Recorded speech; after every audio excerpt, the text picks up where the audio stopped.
balança. Não vai balançar, né? Então, o que define um bom calibre para você usar para defesa é um tripé, na realidade, né? Primeiro, é o local que o projétil atinge, né? Segundo, né, a penetração desse projétil, o quanto ele entra no corpo, né? E terceiro, o diâmetro desse projétil, que é para ter destruição de tecido, né? E o 380, ele é um projétil muito leve, uma munição baixa. Então a tendência dele é penetrar pouco. Então, entendi. Então ele fica ali, isso. Quase não machuca de verdade. Se o cara for muito gordão, fica preso na barriga. Se for muito gordo, se musculatura muito espessa, roupa muito pesada, né? Tudo isso vai atrapalhar. Disparos indiretos, através de uma janela de carro, através de uma porta de casa, né? Se for necessário. E aí, o que acontecia? Né? A gente tinha essas restrições, e os bons calibres de defesa, que são utilizados no mundo inteiro, eram restritos a policiais, militares, que é o 9mm, o 40, o 45, o 357, né? E aí se liberou esses calibres. Né? Então hoje qualquer cidadão pode ter um 9mm, uma pistola 9mm, pode ter uma 45, pode ter uma 40, pode ter um 357. Isso é ótimo. Por quê?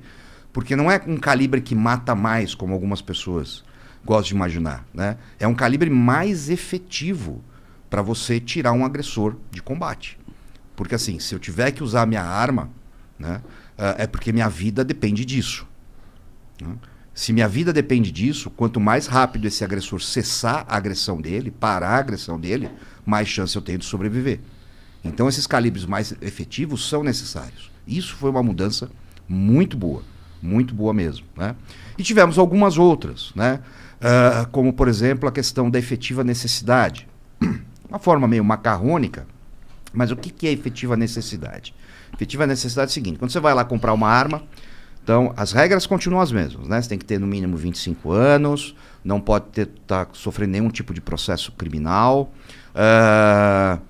não pode ter nenhum tipo de passagem na polícia, etc. Você tem que fazer um teste prático de tiro para comprovar que você sabe usar essa arma minimamente. Você tem que ter um teste psicológico, né, para comprovar que você, né, tem capacidade psicológica para ter uma arma. Até aí tudo bem para você? Até aí, em termos, pelo seguinte, né? Então assim, esse tipo de restrição, ela passa muito um ar de responsabilidade, né? Mas na prática a gente vê que ela tem muito pouco peso. Então, por exemplo, o teste psicológico. O teste psicológico, ele vale para aquele momento. Ele atesta que naquele momento você está apto. Talvez na próxima semana você não esteja. Talvez um dia depois você teve um surto. Se o cara for um psicopata, ele não pega. Entendeu? Então é muito mais para dar uma tranquilidade do que para ser efetivo. Né? Tanto é que até 2003 não tinha nada disso.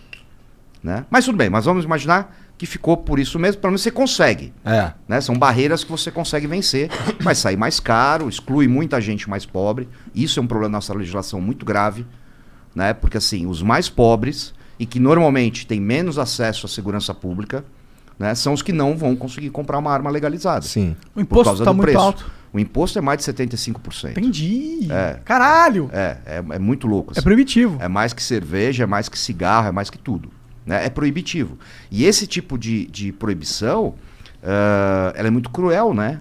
Porque assim, você exclui pelo poder aquisitivo da pessoa. Sim. Não pela índole da pessoa. Não pela capacidade, não pelo bom uso. E você incentiva o mercado negro também. Claro, lógico. Né? Pô, então se você é pobre, o cara é pobre, então é melhor ele não ter arma, porque pobre comete crime. É um elitismo, é uma lei com uma carregada de elitismo. Sim, é elitista. Totalmente. E aí depois de tudo isso vencido, você ainda tinha que apresentar lá uma declaração de efetiva necessidade. Ou seja, você tinha que escrever lá para o delegado da Polícia Federal por que você tinha que ter uma arma na sua casa. Só que isso é extremamente subjetivo. Você concorda? Não tem categorias. Você meio que escreve lá e... Você escreve e fala assim, poxa... Tomara que o delegado curta. É isso aí, né? Pô, tá tendo muito assalto no meu bairro. Eu vi uma negativa, né? Onde a pessoa colocou essa justificativa. Falou, já tive 3 casas já foram roubadas na minha rua e a gente tá com medo e eu quero ter uma arma para me defender. E a negativa do delegado negou. Falou assim, não, negado o pedido porque vão roubar sua arma. Caralho! Aí caralho. Sério? Isso. Olha que loucura. Você entendeu? O que era a justificativa mais plausível do mundo, né? De, porra, eu vou ser assaltado, né? Virou contra ele. Não, você não pode ter uma arma porque você vai ser assaltado. Mas se eu não fosse assaltado, eu não precisava ter arma. Óbvio. Né? Olha que loucura. E é o entendimento da justiça que o bandido, ele é muito superior ao cidadão. Tipo... Sim, ele nasce sabendo usar uma arma. É impressionante. Não, ele entra na casa com um time tático, apoio. Sim, só ele é bom, entendeu? Ele aparece no meio da sala, né? Aparece. Poderes mágicos. Poderes mágicos. Ele aparece no quarto, vai ser sempre surpreendido. Né? Essa maluquice toda, que aliás é uma coisa que eu trato bastante no meu curso de defesa residencial, né? Eu tenho... Depois que eu tive no podcast, lá no Flow em Curitiba, né, eu criei um curso só para isso, né? Porque assim, eu via... isso é uma coisa muito alarmante, assim. Se você fizer uma pesquisa, né, e perguntar para as pessoas assim, pô, você se sente seguro dentro da sua casa? 90% vai dizer que não. Cara, isso é muito assustador, né? Você viver num país onde, porra, 90% das pessoas não se sente segura dentro da própria casa. Cara, isso não pode acontecer. Né? Isso não poderia acontecer, é terrível. O que a gente pode fazer hoje em dia é encher de câmera. Mas encher de câmera, tu vai ver que o cara te roubou. Isso, exatamente. Né? Você vai mandar pros amigos depois no WhatsApp, falar, ó o cara entrando na minha casa, olha ele dando na minha cara, né? Olha ele fazendo xixi no tapete. Entendeu? É isso, cara, infelizmente é isso. Isso é uma coisa interessante, porque assim, eu lembro assim, eu nasci em 1970, né? Tô com 50 anos. E até 2003 era muito fácil você comprar uma arma no Brasil. Né? Em 1991, quando eu fiz 21 anos, eu comprei minha primeira arma. Né? Eu apresentei 3 documentos. Né? Eu apresentei um atestado de antecedente emitido pela Polícia Civil aqui de São Paulo, um olerite, né? O comprovante de renda lícita. Lá no Rio a gente chama de contra-cheque. Contra-cheque, exatamente, o contra-cheque. E um comprovante de residência, mais nada. Com esses 3 documentos, 15 dias depois, com 21 anos, eu estava com o meu revólver em casa. Né? E aí, assim, e o que a gente imaginava, né? Pô, comprei um revólver, legal, tô protegido. Só que isso não basta. Né? Aí chega 2003, fica muito difícil você comprar uma arma, né? Fica burocrático, fica politicamente incorreto, né? Aquela demonização, porque, porra, até, imagina, década de 70, década de 80, década de 90, cara, quase todo mundo que eu conheço tinha arma em casa, né? Todo tio tinha uma arma, todo vô tinha uma arma no sítio, né? Ninguém se espantava, ninguém ficava com medinho, né? Ai, uma arma. Mas isso não acontecia, né? Mas, rapidão, em 2003, quando alterou, eles brigaram com quem já tinha arma também, ou os caras que já tinham arma? Não, então, aí eles lançaram um negócio que era o recadastramento. Né? Então você tinha uma arma, você comprou legalmente, certinho. Aí você tinha que fazer o recadastramento dessa arma, passar por todo esse trâmite burocrático a cada 3 anos. Eita. E aí o que aconteceu? 7 milhões de pessoas de armas foram jogadas na ilegalidade. Porque ninguém fez, cara. Ninguém fez, era caro, era burocrático. E a gente sabe que boa parcela dessas pessoas não fizeram por desconfiança do governo.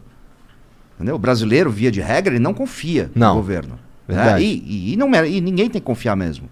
Né? Isso é uma regra que eu levo pra vida. Assim, ó. Se é governo, não é confiável. Ponto. Porque é governo. Sim, não importa quem seja. Não importa quem seja.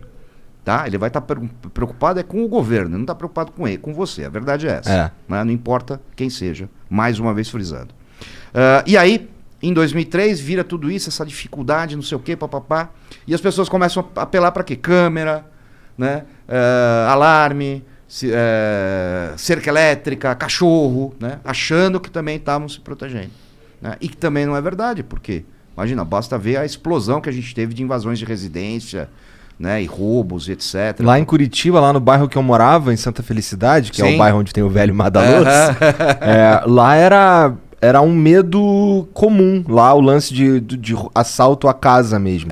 Na rua que eu morei lá, na primeira casa que eu morei, lá em Curitiba, no final da rua tinha uma casa bonitona assim, e certo dia eu tava saindo e tinha sido roubada a casa da mulher.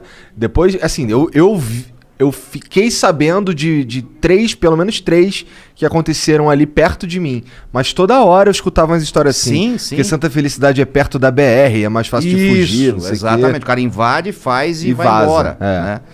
E assim, o roubo em residência é aterrorizante, né? Porque você imagina... Porque assim, uma coisa é o cara te roubar na rua. Na rua, primeiro, o cara vai querer chegar, roubar e sair o mais rápido possível. No máximo, se tudo der errado, você toma um tiro.